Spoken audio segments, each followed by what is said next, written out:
সহ্য করতে পারছি না। সারাদিন ভকল গেছে তো, ওই জন্য হঠাৎ করে হয়তো শরীরটা ঠিক আছে।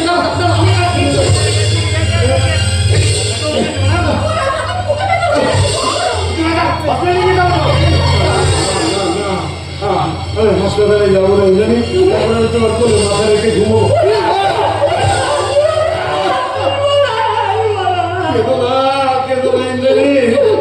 ভালো কখনো থাকিনি তো, এত আনন্দ কোনোদিনও পাইনি তো, এত ভালোবাসা কখনো পাইনি রে।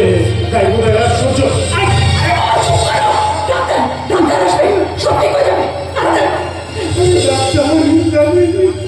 আমি খুব ভালো বুঝতে পারছি আমার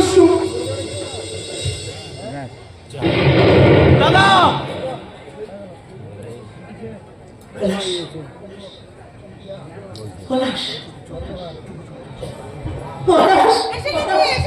আমি বরণডালার মালা নিয়ে এসে গেছি। বৌমা, আজ আমি তোমাকে প্রাণ ভরে আশীর্বাদ করবো।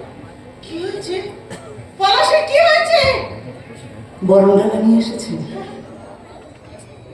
মালা নিয়ে এসেছেন, কিন্তু ওসব দিয়ে কি হবে? দেখুন না, পলাশ চলে গেল, নেই।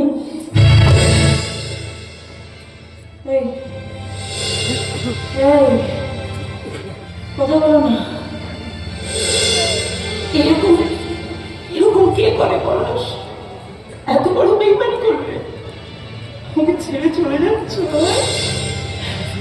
পলাশ? তুমি আমার জীবনের অভ্যেস হয়ে গেছে। আমি জীবনের বাকি দিনের একটা মুহূর্ত তোমাকে ছাড়া বাঁচতে পারবো না। আমাকে একা করে দিয়ে যেও না, এটা কথা ছিল না।